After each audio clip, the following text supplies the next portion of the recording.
Dear Ambassador Фан Յոնգ, dear Professor Darpinyan, dear all, thank you for your coming. We are starting our first China-Russia conference, and for welcoming speech, I want to ask Professor Darpinyan, Rector of Russian Armenian University, to deliver welcoming speech. Professor Darpinyan is one of the best scholars who knows in practice and theoretically which kind of political and economic developments are happening in Eurasian space. That his contribution to this conference is very important. Therefore, dear Professor Darpinyan, I am very thankful for your support, and I am very thankful that we co-organized this important conference in Russian Armenian University. Please, the floor is yours.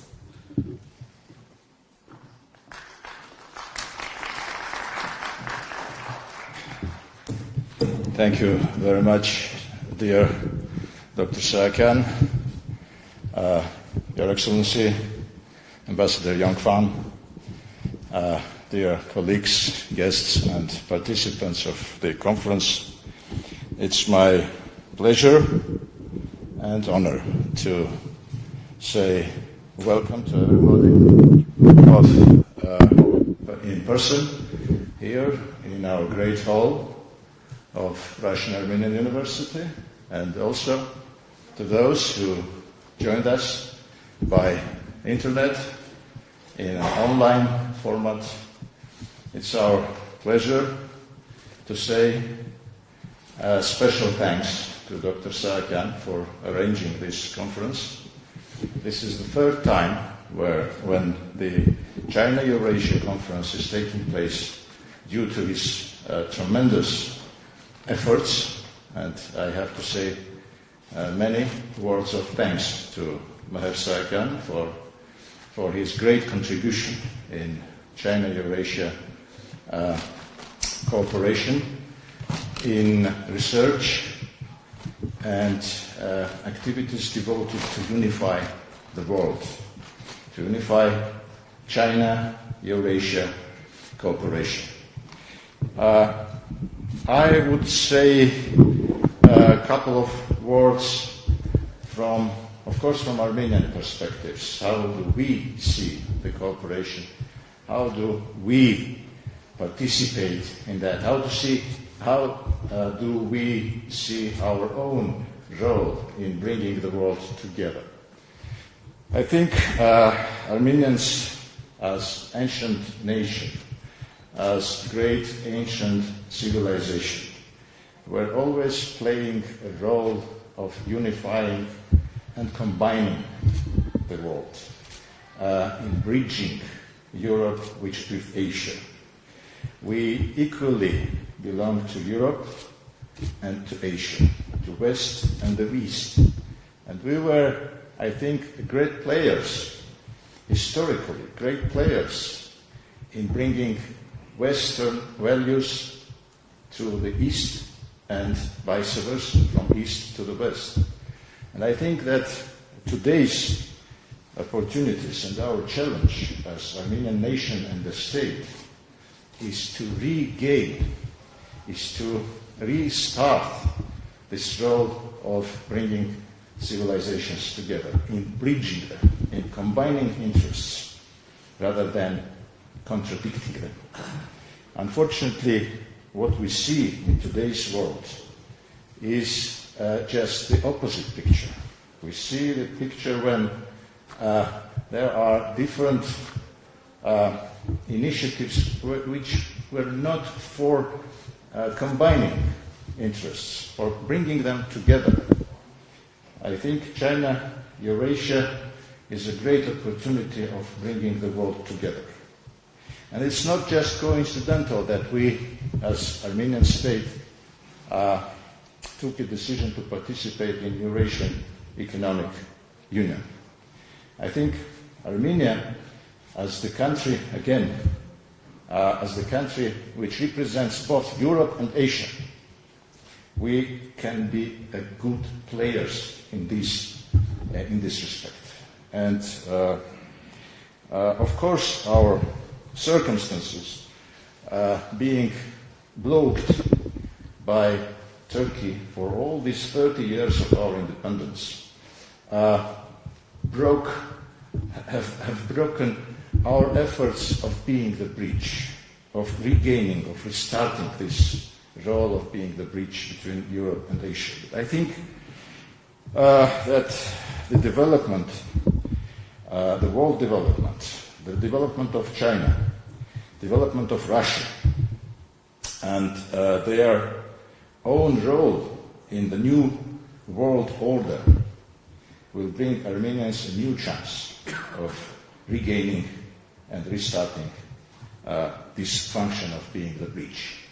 And we in Armenian Russian University here in Yerevan are very happy that we are the unique institution which implemented Chinese studies and offered this opportunity to Armenian students and fellows to better understand China, to better understand the ways of cooperation, to better understand our own role in this cooperation. How do we see our own role, our own contribution to the great opportunity which, again, comes from China-Eurasia cooperation. I noticed the statement which was made by Ambassadors Antonov and Kang, ambassadors of Russia and China in the United States just recently. They made a statement on unifying the interests, on combining them, on bringing the world together rather than dividing the world. Armenia as a state which is invited to this the Summit of Democracies, I think we have to use also this opportunity to say that we are not for dividing the world. We are for combining interests. We are for unifying interests. We are for bridging the civilizations together. And the people, the world, the different civilizations, they decide their own how to proceed, how to find their own way to success and happiness. And nobody should break these efforts of having the own way of success to the success and happiness. And I think we, as the ancient nation, as the civilization which was called for bridging the world by our geographic positions, by our cooperating skills, by our trading opportunities, by being trusted partners in international trade, we refined our own great role in combining civilizations. I wish everybody, participants, guests, our honorable speakers, which will join us via online, and the opportunity of being together here in Yerevan, in our university, is a great opportunity to share our views, to share our vision, to find a common vision to the regional and the world progress and success. I wish you all success and happiness, and again, thanks a lot to Mayor Saakian, to Dr. Saakian, for initiating this conference. We, as the core organizers, are very happy to host you all here via internet or in person. Thank you very much, and wish you all success.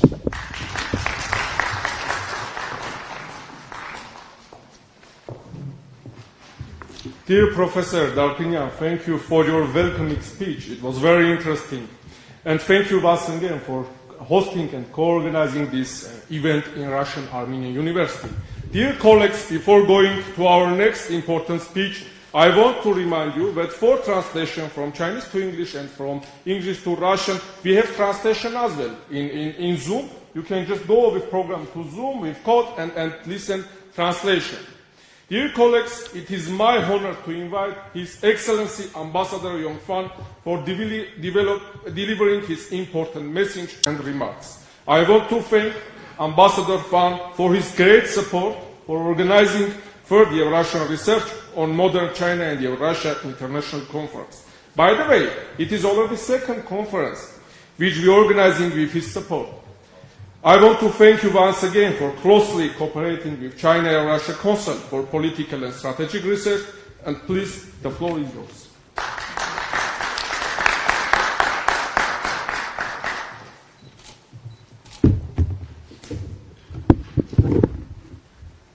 Honorable Dr. Babinian and Dr. Saakian and Mrs. Zheng Wei, together with other friends through the internet. Ladies and gentlemen, dear friends, it is a great pleasure for me to attend this conference on the Eurasian Research on Modern China and Eurasian Conference, thanks to China Eurasian Council for Political and Strategic Research and Russian Armenian University for organizing this event. And our embassy staff are joining me to send congratulations and best wishes to Dr. Saakian and your council for the 5 years anniversary. And we wish all the best and all the success for today's conference. On the main topic of today's conference, I would like to share with you some ideas about China's foreign diplomacy and China's development experiences. 72 years ago, on October 1st, 1949, Chairman Mao Zedong solemnly announced the founding of the central government of the People's Republic of China, which started a new era of the new China's diplomacy.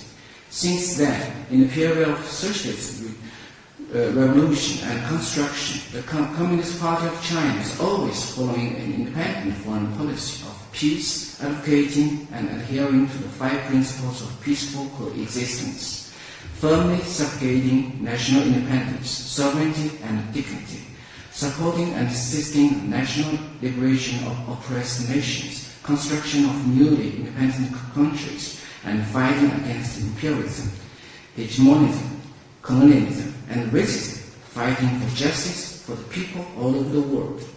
The strategy for dividing the 3 worlds was putting forward, and China made a solemn commitment that China would never seek hegemony.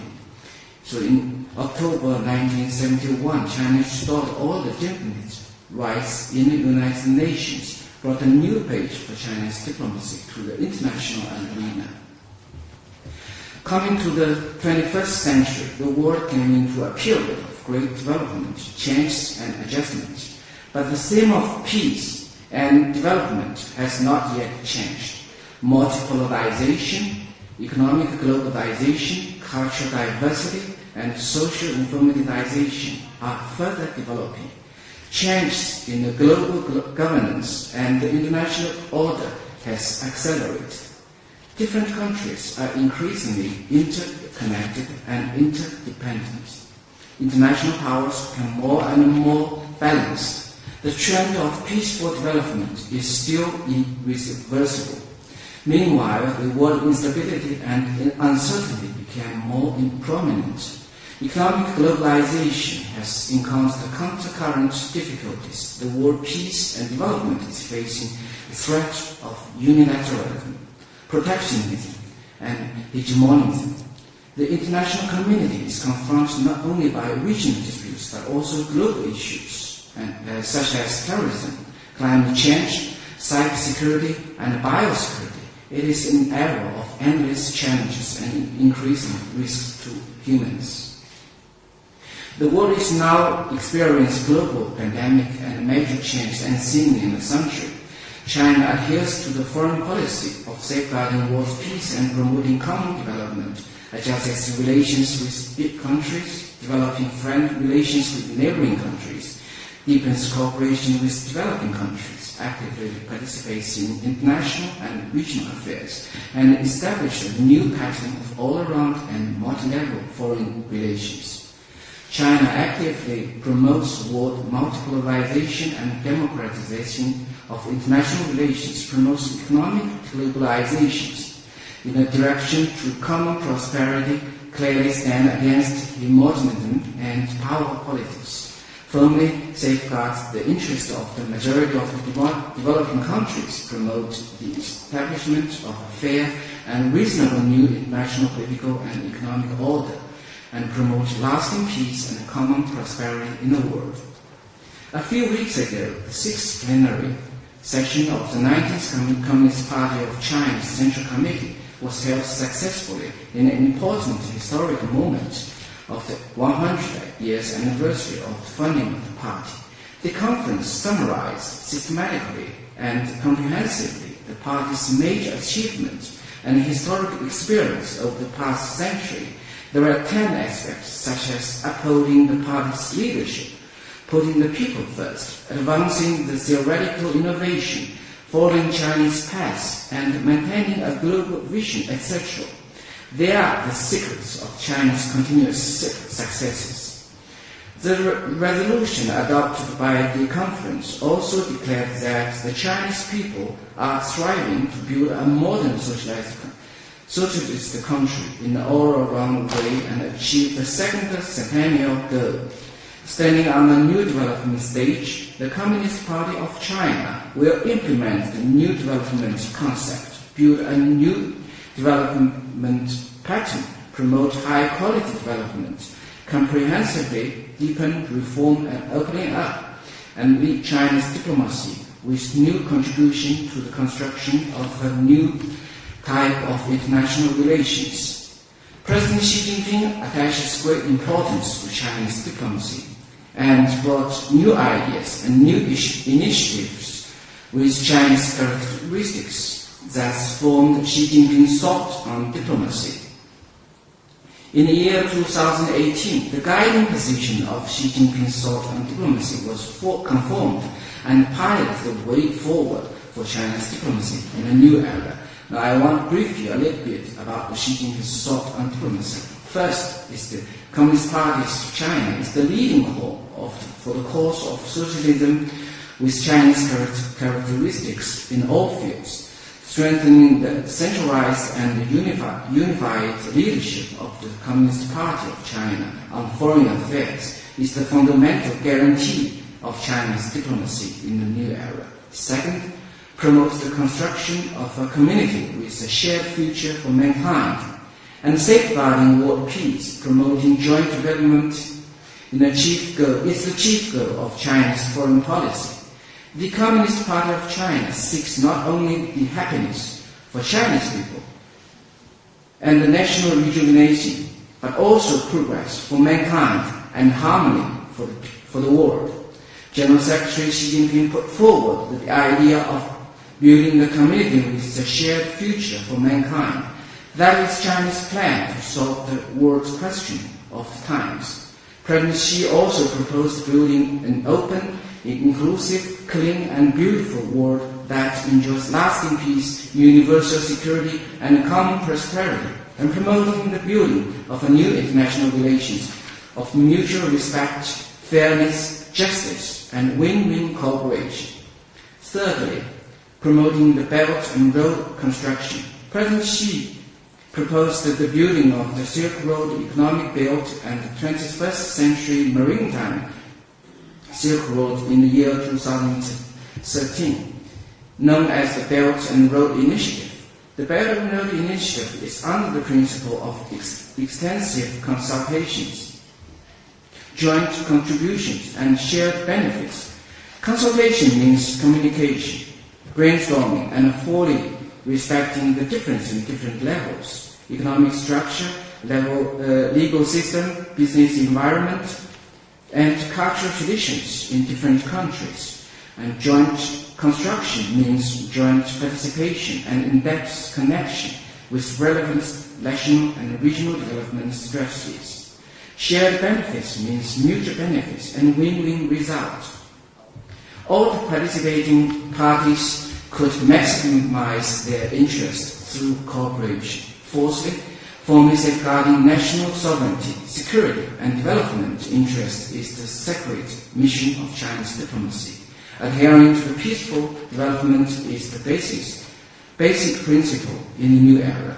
Actively developing global partnership is an essential focus. Participating in the reform and construction of the global governance is our responsibility. China and Armenia are both ancient civilized countries. The friendship between China and Armenia has a long history, could be traced back to the time of ancient Silk time, more than 2,000 years ago. Since the establishment of diplomatic relations in the year of 1992, the friendly relations between China and Armenia has always developed healthily and stably on the basis of mutual respect and mutual benefit. Armenia was among the first to respond and support the One Belt, One Road initiative, and it is also important to strengthen the strategic connections with One Belt, One Road initiatives and also Euro-Asian countries. And Armenia could play an important role among it. In many years, China has been Armenia's second largest trading partner if we count by countries.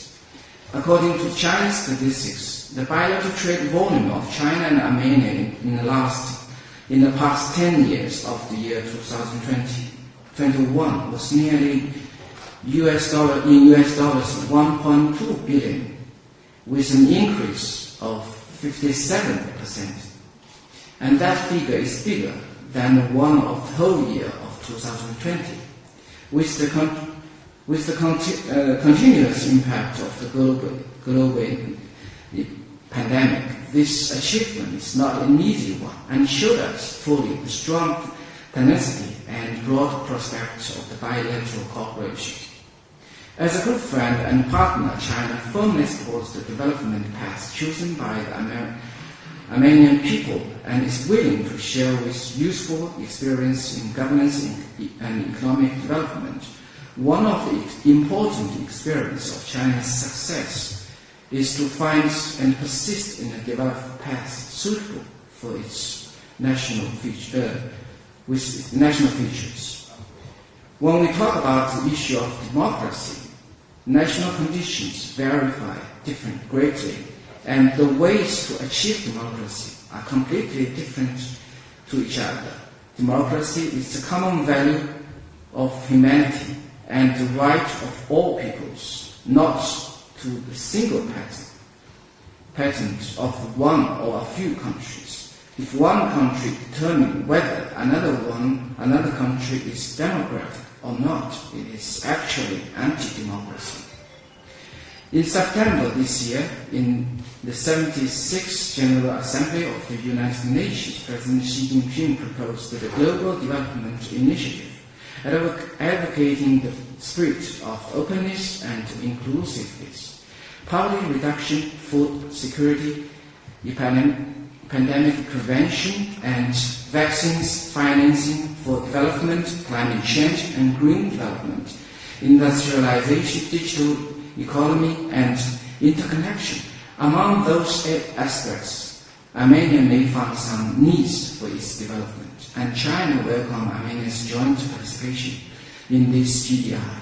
Next year, China and Armenia will celebrate its 30th anniversary of the establishment of the diplomatic relations, which will be a milestone in the development of China-Armenia bilateral relations.